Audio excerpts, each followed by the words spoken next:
We are now months into possibly the longest extended national conversation about race in America that I can experience, with the potential consequences of actual change, significant things like reforming the police and all of that.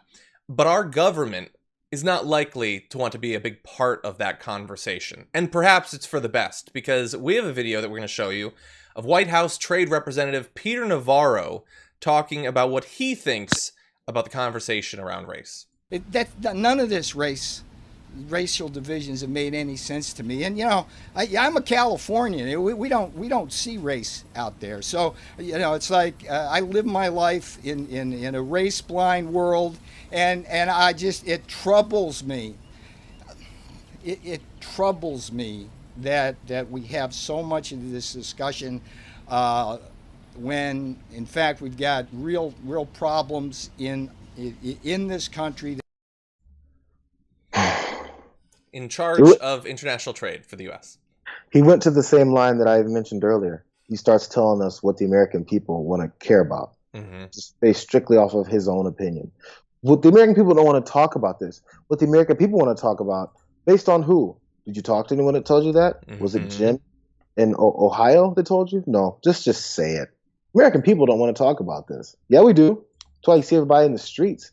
Why you see even people who hate racial equality or civil rights to be pursued. They're talking about it. People who are against it are talking about it. So I think everyone cares. Every night on Fox, all these guys are talking about it, but they're talking about it in nefarious ways, talking about how horrible it is. So we care.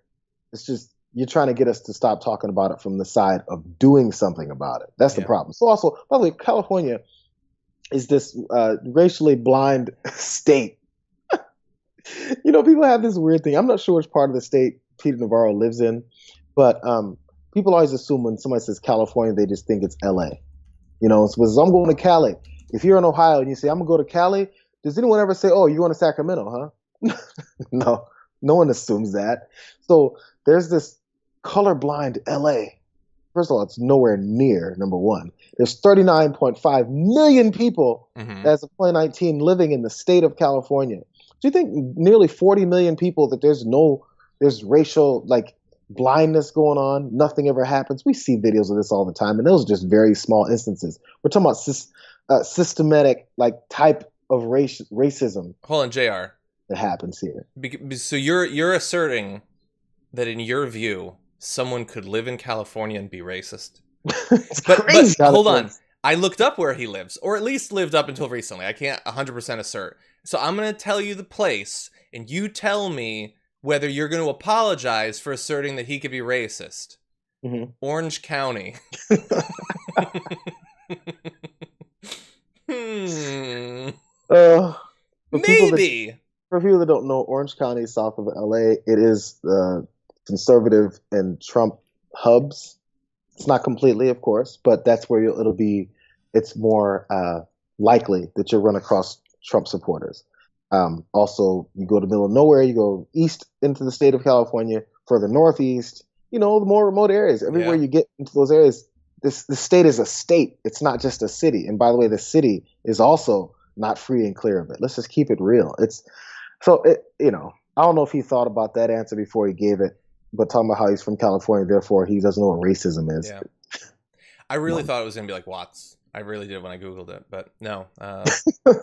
OC, Laguna Beach, stuff like that. Yeah. So yeah, the really old white guy saying that he lives in a race blind world. What's the point of that? That's a luxury. Yeah, I guess. And because you're 100% right, but then he even demonstrated how it's a luxury in the same breath, saying, so then all this talk about race when we have real problems in the country. So that's what race blindness means to him.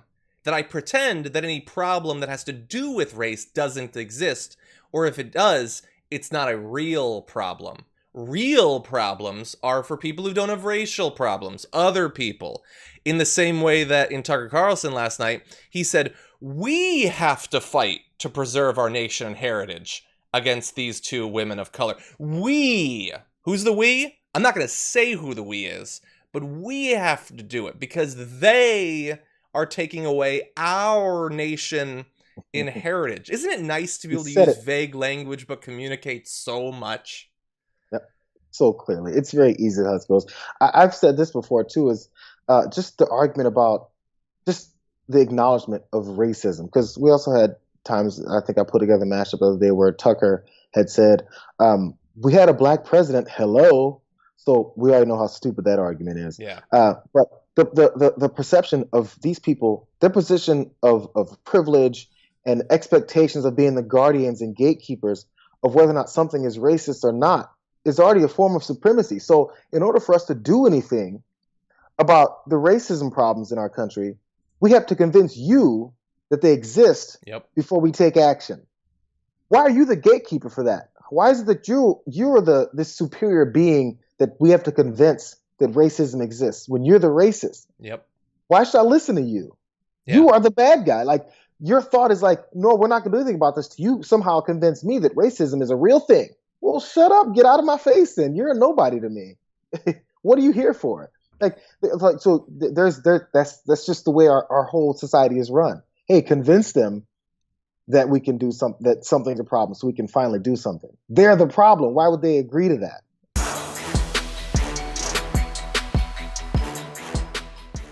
Check out the Damage Report podcast each day, wherever you get your podcasts, whether Pocket Casts or Stitcher or iTunes.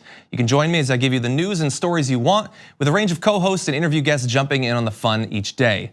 Again, that's the Damage Report, wherever you get your podcasts. And if you get them at iTunes, don't forget to rate and review. Sometimes I'll read them live on the show.